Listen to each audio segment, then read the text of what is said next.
الحمد لله نحمده ونستعينه ونستغفره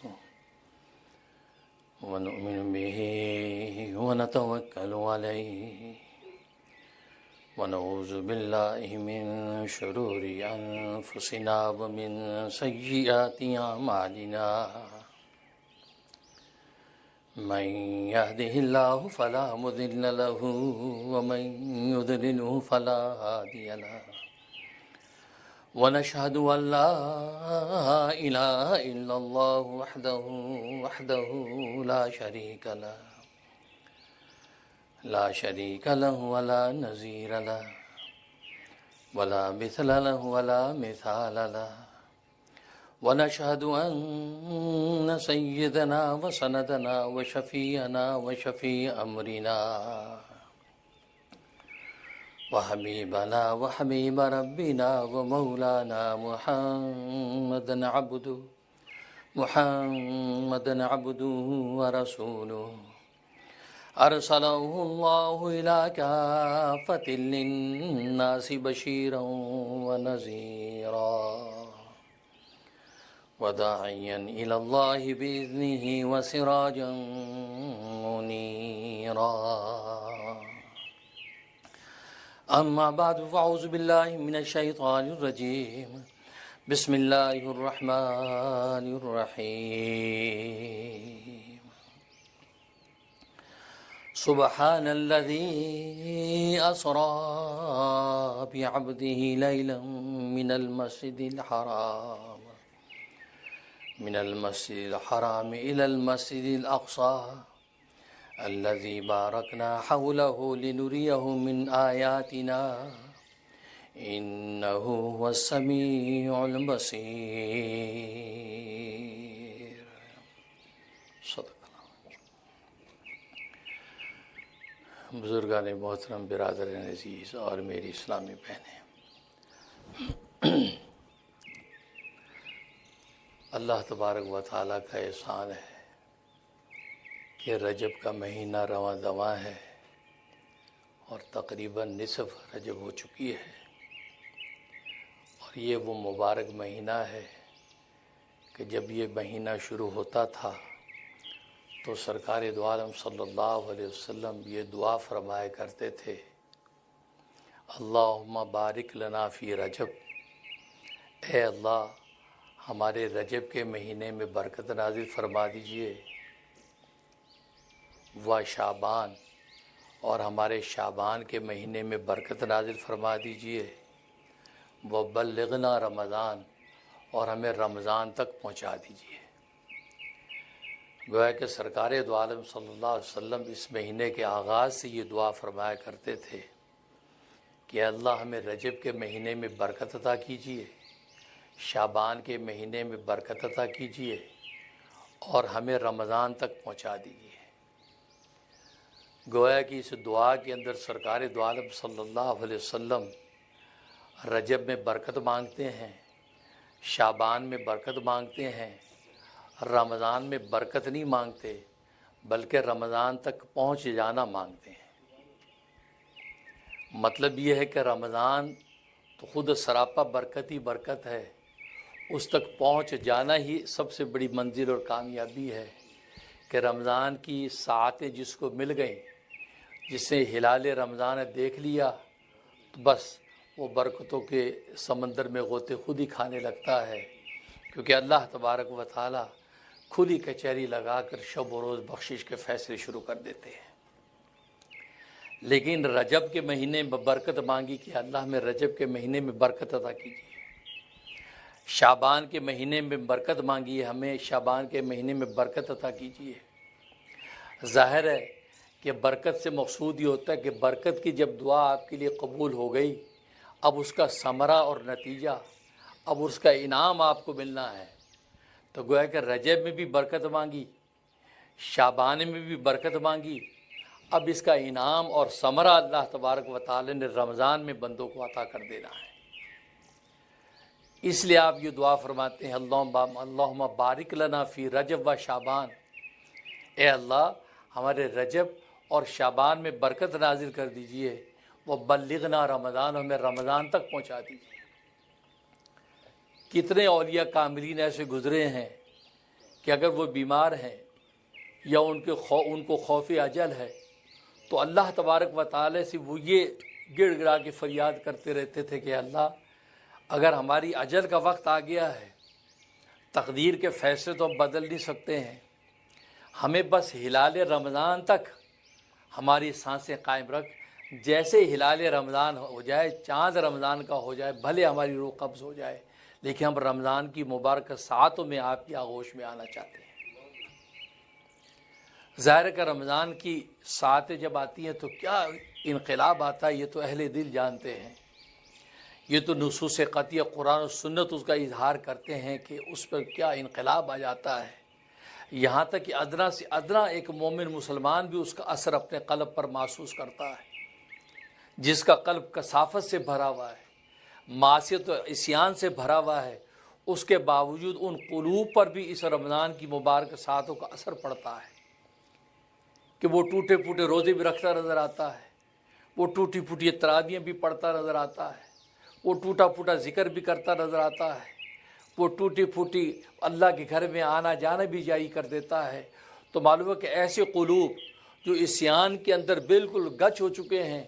ان پر بھی ان ساعتوں کا اثر پڑتا ہے، اور جو قلوب سارے پورے 11 مہینے کے اندر اللہ تبارک و تعالیٰ سے مناجات کرتے رہے اور وہ قلوب ایسے مزکہ اور مصفہ و شفاف ہو گئے، وہ رمضان کی جب ساعتیں پاتے ہوں گے تو ان قلوب کی مستی کا عالم کیا ہوگا۔ تبھی تو امام اعظم ابو حنیفہ جیسا شخص ایک رمضان کے اندر ہی 63 قرآن کریم کی تلاوتیں کر لیتے تھے،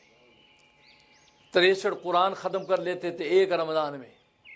ایک قرآن دن میں، ایک قرآن رات میں، صبح شام قرآن کی تلاوتیں۔ اور کتنے ایسے اللہ کے بندے ہیں، کیونکہ ظاہر ہے کہ قرآن کریم کو رمضان کے ساتھ جو خاص مناسبت ہے وہ کسی اور چیز کو نہیں ہے، کیونکہ اس رمضان کی مبارک ساعتوں ہی میں اس قرآن کریم کو آسمان دنیا پر اتارا گیا ہے، جس کا اظہار قرآن کریم نے کر دیا، انا انزلناہ فی لیلۃ القدر، بے شک ہم نے اس قرآن کریم کو لیلۃ القدر میں اتارا ہے، اور ظاہر ہے کہ لیلۃ القدر رمضان میں ہے۔ تو قرآن کو چونکہ بڑی مناسبت ہے اس رمضان کے ساتھ، اس لیے اولیاء کامل کثرت سے قرآن کی تلاوت، کثرت سے قرآن کریم کے اندر انہماک۔ کتنے اولیاء کاملین ایسے کہ سب ملاقاتیں لوگوں کی روک کر ہر وقت قرآن کریم کی تلاوت میں لگے رہتے تھے۔ فرمایا کہ بس اب قرآن پڑھنے کا مطلب ہے کہ اللہ ہم سے باتیں کر رہا ہے، بس ہم اللہ کی باتیں سنیں، سارے 11 مہینے ہم نے تمہاری باتیں سنی ہیں، خلق کی باتیں سنی ہیں، اب رمضان میں ہم خالق کی باتیں سنیں گے، کیونکہ قرآن کی تلاوت کا مطلب یہ ہوتا ہے اللہ آپ سے باتیں کر رہا ہے۔ چنانچہ حدیث میں آتے ہیں، حضرت علی مرتضی رضی اللہ تعالیٰ فرماتے ہیں کہ جب میرا جی چاہتا ہے کہ اللہ مجھ سے باتیں کرے تو میں قرآن کریم کی تلاوت شروع کر دیتا ہوں اور ایک ایک آیت کو دیکھتا ہوں کہ اللہ مجھ سے باتیں کر رہا ہے، مجھ سے مخاطب ہے، مجھ سے بول رہا ہے۔ جب میرا دل چاہتا ہے میں اللہ سے باتیں کروں تو میں نوافل میں کھڑا ہو جاتا ہوں، خدا کے آگے ہاتھ باندھ کے، یوں لگتا ہے کہ میں اللہ سے باتیں کر رہا ہوں۔ تو دیکھو، محبوب جب اللہ جیسا محبوب ہو، حقیقی محبوب بن جائے تو پھر اس کی باتیں سننے کا لطف، اس سے باتیں کرنے کا جو لطف ہے وہ تو ظاہر عاشق ہی جانتے ہیں۔ تو قرآن کریم کو خاص شغف ہے چونکہ رمضان کے ساتھ، اس لیے رمضان کے مہینے میں قرآن کریم کی تلاوت کی کثرت ہوتی ہے۔ لیکن نبی کریم صلی اللہ علیہ وسلم رجب سے ہی برکت کی دعا شروع کر دیتے ہیں، تو معلوم یہ ہوا کہ اسلام کی عباداتی سال کا آغاز رجب سے ہو گیا ہے۔ کہ آپ غور کریں، یہ ساری عباداتی سال یہاں سے شروع ہو رہے ہیں۔ عباداتی سال کے مہینے رجب ہے، شعبان ہے، رمضان ہے، شوال ہے، ذی القعدہ ہے، ذی الحجہ ہے۔ یہ دیکھو، یہ جو مہینے ہیں ان کے اندر آپ دیکھیں اسلام کے بڑے بڑے ارکان، بڑی بڑی عبادات انہی مہینوں میں ہو رہی ہیں۔ اسی مہینے میں زکوٰۃیں ادا ہو رہی ہیں، انہی مہینوں میں تراویحیں ہو رہی ہیں، انہی مہینوں کے اندر روزے رکھے جا رہے ہیں، انہی مہینوں میں حج بیت اللہ ہو رہا ہے، جو پوری زندگی میں ایک ایسی مبارک عبادت پوری زندگی میں ایک دفعہ کر لینا کافی ہے. کیوں کہ وہ ایک دفعہ حج کر لینے پر جنت کا ٹھپا لگ جاتا ہے. دخل الجنہ، جنت میں بندہ داخل ہو گیا ہے. اس لیے اسلام نے کہا ساری زندگی میں ایک دفعہ حج کر لو تو بس جنت کا ٹکٹ تمہاری جیب میں ڈال دیا جائے گا.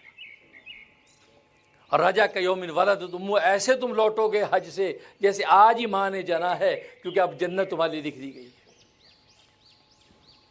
اس لیے ایک ہی دفعہ کافی حج، اور وہ جنت تمہارے حوالے کر دی جاتی ہے. تو دیکھو یہ سارے مہینے یہی. اب شعبان کا مہینہ تبھی تو حدیث میں آتا ہے الرجب شہر اللہ، رجب اللہ کا مہینہ ہے. شعبان الشہری، شعبان میرا مہینہ ہے. اور رمضان شہر امتی، رمضان میری امت کا مہینہ ہے. تبھی سرکار دو عالم صلی اللہ علیہ وسلم شعبان کے پورے مہینے میں روز رکھتے تھے. فرماتے تھے میرا مہینہ ہے، اللہ نے اس مہینوں کو میرے ساتھ منسوب کیا ہے، میں کیوں نہ ایسا کروں کہ میری اگر نمازیں اللہ کے ہاں پیش ہو رہی ہیں تو شعبان کے مہینے میں روزے بھی تو اللہ کے ہاں پیش ہوں. کثرت سے شعبان میں روزے رکھ رہے ہیں. مجھے اور آپ کو اجازت نہیں ہے، تو ظاہر ہے اس لیے کہ ہمارا مہینہ نہیں ہے. اور دوسری بات یہ کہ ہم اگر شعبان میں روزے رکھ ڈالیں گے تو رمضان میں کہیں اتنے کمزور نہ ہو جائیں کہ شہر رمضان کے روزے نہ رکھ پائیں. اس لیے سنت نے منع کر دیا کہ آپ شعبان میں روزے رکھنے کا رسک نہ لیں. ہاں اللہ یہ کہ آپ مصنون روزے رکھ لیتے ہیں، منڈے کا روزہ، تھرسڈے کا روزہ، کوئی بات نہیں، ایام 20 کا روزہ، لیکن آپ کو کثرت سے پورے شعبان کے روزے رکھنے کی اجازت نہیں. اس لیے کہ یہ نہ ہو کہ آپ شعبان میں اپنی ساری طاقت کو ضائع کر بیٹھے اور رمضان جب آئے جو آپ کا مہینہ ہے، جو امت کا مہینہ ہے، جس مہینے میں آپ کے روزے اللہ کے سامنے پوری آبوت آپ کے ساتھ جانے چاہیے، اس وقت آپ کے روزے ٹوٹنے لگ گئے، آپ بیمار پڑ گئے، کمزور ہو گئے. اس لیے نبی نے تو پورے مہینے روزے رکھے، لیکن امت کو اجازت نہیں دی کہ آپ پورے مہینے شعبان کے روزے رکھیں. اگر کوئی رکھتا تو مکروہ ہے، ناپسندیدہ ہے. ہاں آپ کا مہینہ رمضان کا مہینہ ہے، لہٰذا رمضان کے مہینے میں ڈٹ کے آپ روزے رکھیں پورے شرائط و آداب کے ساتھ، اور رات کو اللہ کے سامنے تراویح میں کھڑے ہو جائیں. گویا کہ دن میں قرآن کی تلاوتیں کریں، رات کو جو ہے اللہ تبارک و تعالیٰ کی جو تراویحیں سنیں، تو گویا کہ اللہ آپ سے باتیں کر رہا ہے. نماز پہ کھڑے ہو گئے آپ اللہ سے باتیں کریں، تو گویا کہ صبح شام بھی ہے عاشق خدا اللہ تبارک و تعالیٰ سے مناجات میں گزارتے ہیں. تو فرمایا کہ اس انداز سے فرمایا کہ رجب اللہ کا مہینہ، شعبان میرا مہینہ، اور رمضان میری امت کا مہینہ ہے. اور چنانچہ حدیث میں فرما دیا کہ میری امت میں جس شخص کی بخشش رمضان کے مہینے میں نہ ہوئی، فرمایا کہ اس کی اب بخشش کبھی نہیں ہو سکتی، وہ ہلاک ہو گیا. اس کا مطلب یہ کہ جس کا اپنا مہینہ ہے، جس میں اللہ تبارک و تعالیٰ بخشش کے فیصلے کرنے کے بہانے ڈھونڈ رہے ہیں، اس مہینے میں بھی اس کی بخشش نہیں ہوئی، تو پھر اس کا مطلب ہے کہ اس بیچارے کے لیے اب کوئی مہینہ نہیں ہے جس میں اس کی بخشش ہو سکے. تو گویا کہ یہ جو 3 مہینے، رجب کا مہینہ، شعبان کا مہینہ اور رمضان کا مہینہ، بڑی اہمیت کے حامل ہیں. اور آپ جانتے ہیں کہ شعبان کے مہینے میں شب برات، لیلۃ البرات آتی ہے. اور عجیب بات یہ ہے کہ اللہ تبارک و تعالیٰ نے ان تینوں راتوں کے اندر، تینوں مہینوں کے اندر ایک رات ایسی عطا فرما دی ہے کہ جو برکت کی دعا نبی فرماتے تھے اللہم بارک لنا فی رجب و شعبان، اے اللہ ہمارے رجب اور شعبان میں برکت نازل کر دیجئے. تو اللہ تبارک و تعالیٰ اس برکت کے نزول کے لیے ایک رات رجب کے اندر عطا کر دی،